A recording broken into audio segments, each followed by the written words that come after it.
What's going on, guys? Just wrapped up CrossFit Open workout 23.1, and I missed my goal by 3 reps. I wanted to get through the muscle ups and get back to the rower.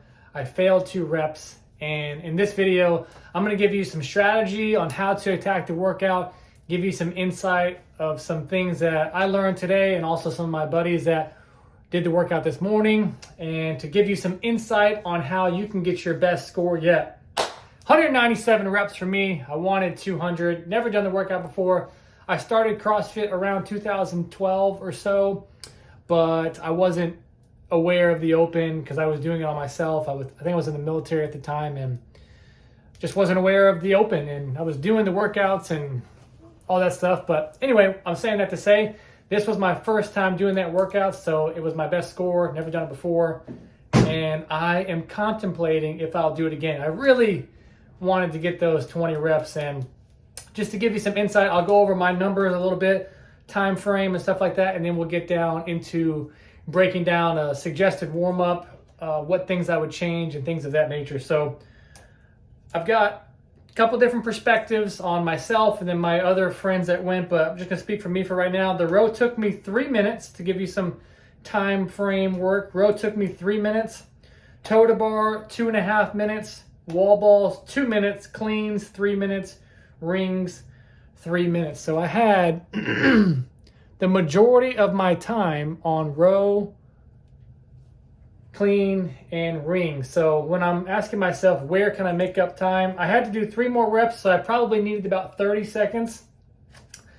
And let's talk about what my warm-up looked like, and then I can share some strategy of where I potentially could have saved some time. So it's a lot of hip hinging. You got to get your hamstrings long and strong. So I did a lot of hamstring isometric work and trying to lengthen my hamstrings, and actually haven't done toes to bar in a while because I was having some shoulder issues. So I wanted my hamstrings to be as long as possible so that I didn't have an issue. Quick little tip here. Do like a knees to elbow, just flick your toes up. Don't do a super long, battery's getting low. Don't do a super long, beautiful pike, although I love those when you're looking for efficiency. Let's get those, let's do like a knees to elbow and flick. My strategy on the toes to bar was 10, 9, 8, 7, 6, 5, I think 3, 2, whatever it was, descending down like that. I wanted something that was manageable, descending, so that I can win in my head and just say, okay, reps are getting smaller, keep moving. I always do this whenever I'm training. I try to think about, once I come down from a bar or off of or whatever I'm doing, can I take 3 big breaths, 5 if I need it, if you're a breath person, or look at the clock and make yourself go in 10 to 15 seconds, and minimize your footsteps. Don't start walking all around. You know, a lot of time can be wasted there. So like, come off the bar, try to stay focused and get that next set. I skipped the rower. The rower, I could have gone faster, but I didn't want to. My goal and my suggestion to you is to get onto the rower and be strong, but something that you can get to the toes to bar and feel really good. I was slightly conservative, which I was really happy with because I came off at 3 minutes and I was thinking I was going to come off at 3:15 or so. But just to give you some perspective, if you shave 15 seconds on the rower, but then you're wiped out with crunching your core and your abs are really starting to contract, I'm not sure that it's worth it. So my encouragement would be something that you can hold but not blow you up on the toes to bar, because 50 reps is, depending on your skill level, it's kind of a lot. The wall balls, I probably made a mistake here. I went 4 sets of 10. My muscular endurance in my shoulders isn't fantastic. I was trying to think while I was doing the wall ball, legs, trying to use my legs as much as possible and minimize my rest breaks, but I should probably cut that down from 4 sets to 3 sets, just to share some perspective on what some of my other friends in the garage did. They went, they also did 4 sets of 10, and then the other guy, he kind of fell apart. He did smaller sets, so maybe next time he would go even smaller. Maybe again, 10, 9, 8, kind of descending ladder. Whatever is best suited for you, but I probably needed to cut that into maybe a bigger set and get a little bit more aggressive, especially after looking at my notes and seeing that the wall balls were 2 minutes of work for 40 reps. you know, I like to think of things in time. If I'm only working for 2 minutes, I need to buckle down and work a little bit harder, especially once I got into the power clean and I've got some different perspective here. Took me 3 minutes to do 30 cleans, and quite honestly, the power cleans was a little bit of the pain cave. Pain cave was hurting. I was able to get onto the rings. My other friend who trained today, the wall balls blew up his legs. He is just now transitioning from scale to RX, so I don't know where you're at in your journey, but he got through 11 cleans and he's capable of doing more, but you know, you got to get to work on the cleans. Even if you can't do a muscle up or you're trying to get to the rings, the tie break score is as soon as you finish your cleans and get to the muscle up. So he's got more in him. I think he's going to retest. And when I think about where I could have made up any time on the cleans, as I was looking back at my video, I'd hit a rep and then I put my hands on my knees and take a couple of breaths instead of just putting my hands on the bar. Would that have saved me 20 or 30 seconds throughout the 3 minutes? I don't know, but it's kind of, as I was coaching my friend, I was yelling at him, probably what I need to yell at myself the next time. You're not going to fail a power clean at 135. You're not going to fail it. So just pick it up and go. It may suck and it may burn and your lungs may hurt, but you're not going to miss a rep. So same goes to you. You're not going to fail a rep at that weight. Pick it up and go. Minimize your footsteps. Try to get your hands directly on the bar. One thing I was telling the guys was take a slightly wider stance than you might. That way you don't have to, you're not trying to do a full, all the way open, massive power clean. It's light enough weight to where you can, you know, you're doing singles the whole time. But actually one thing that I'm considering is if I retest it, what if every 5 reps, if I did 2 in a row, or every 10 reps, would that save me anything, or would that be too much of a spike? Just something to think about. And then I got to the rings at 11 minutes, so I had 3 minutes to go. My other friend who did it this morning, he got to the rings at 13 minutes. So I had 3 minutes, he had 1 minute. His goal was to get one muscle up. And so he had a minute of rest. And we encouraged him. He can do them when he's fresh, but you know, when you're fatigued and you got muscular endurance and your grip is burnt out and all that stuff, we told him to rest all the way to the 45 because he can string 4 to 6 together, but we were hoping that 45 seconds was enough rest for him to get him and he could string 2 or 3.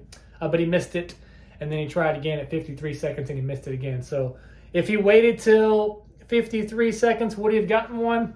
I don't know. He's a very strong rower. He got off the row at 3 minutes. He did really great. I don't know where he could have made up the time. Maybe the wall balls a little bit. So I think the wall balls, at least for our crew, we probably needed to be a little bit more aggressive on those. But back to the rings. So I was doing some math, and we're going to get to the warm-up here in just a second, what you guys to do. I'm just trying to give you guys a breakdown. When I got to the rings, I had 3 minutes, and doing some math here later, if I did 1 rep every 10 seconds or 2 every 20 seconds, it's the same. That is 6 per minute, and it's only going to give me 18 reps if I have no failed reps. So mentally, that's just good to know for the next time I go into this, because I wanted to get 20 and I had 3 minutes. So what does that look like? Do I go a bigger set in the beginning and then just do quick singles the whole time? And I'm very good at doing, in our programming at ksquaredfitness.com, we do lots of EMOMs and things like that. So I think I would benefit from seeing a timer and going directly into, okay, I need to get X amount of reps and X amount of time and make myself go. Because as I was rewatching the video, too much standing around. So making myself go when I see the clock hit a certain number. Not exactly sure how I'm going to approach that yet because I'm probably going to retest it because I want that 20. But let's get into what we did for the warm-up, guys. Only a couple more minutes on the video. I know it's getting long, but first thing we did 12 minutes of low heart rate blood flow. We did 4 minutes per station. It was actually snowing when we first started in the garage, so we were going to run, ski, and row. We want to get some blood flow to the arms, get some blood flow to the legs. Super, super low intensity. If you're big into heart rate tracking, we were only doing zone 2. We were just trying to break a little sweat, trying to get our core temperature up, especially since it was cold in the garage. Then, as I mentioned, there's a lot of hinging in this workout. So we did different things. Whoa, baby. I'm just going to pop in here. We did hamstring isometric. So we contracted here for 10 seconds, pulling the hamstring down, and then we lifted up and held for 5 seconds. Contracted down for 10 seconds, lifted up for 5 seconds. Just getting a little bit of hamstring activation and getting that hip flexor to work. After that, I know this could be in the garage, but we're working with what we got. After that, we did some around the worlds. Around the worlds are, we went up, taken a round, made a big circle, and we did 4 to 5 reps per side. And like I said, just trying to get the hamstrings loose for all the hinging that is going to take place. And then we did the crossover symmetry. So a lot of times, especially for me, I have shoulder stability problems. I got not great mobility, but decent mobility, at least to get into the business position. But the crossover symmetry helps to activate all of the stabilizer muscles. And if the stabilizer muscles are firing, you're going to be stronger on the pull-up bar. So we went through that series. And then our warm-up was 2 to 3 times, 12 calories on the rower, 9 V-ups. I'll talk about that in a second. 6 inchworms, 3 muscle cleans. So the purpose of this is to start to increase the pace. So set 1, we decent pace, but not trying to blow it out of the water. We're just trying to get now the movement patterns going. So we went 12 calorie row, 9 V-ups on set 1. Set 2, we did 9 kips. Set 3, we did 9 hanging leg raises, kip style. 6 inchworms, that's to start to get the hamstrings loose and long. 3 muscle cleans. After that, we started to actually, that's a warm up. Then we went into the primer, which is now we're trying to actually get our heart rate up really high and at the intensity that we're going to want to have for the actual workout. So we did 2 sets, 6, 5, 4, 3, 1. 6 calories on the rower, really strong at race pace or at competition pace. 5 toes to bar all the way, 4 wall balls, 3 cleans, and then I just did 1 muscle up, landed in the bottom. If you're not at muscle ups yet, maybe you're doing some muscle up drills and hoping for some of that open magic so you can get your first one. By the way, if you do want to get better at some of these skills, I should have mentioned this earlier, at ksquaredfitness.com, our website, we have different programs for gymnastics to help you get stronger at those things, and we also have different courses, 4-week courses, gymnastics, handstand walk, toes to bar, double unders, handstand push-ups, all different things specialized to help you get stronger in those movements. After we did those 2 sets, we took a 5-minute break, and then we hit it. I just loaded my workout, so if you want to see what mine looked like, as I mentioned, I got 197 reps. My friend Rob made it to the rings, did not get a rep, and Adam got 11 cleans. I think we'll retest it. Rob will not retest it, the guy that got to the rings.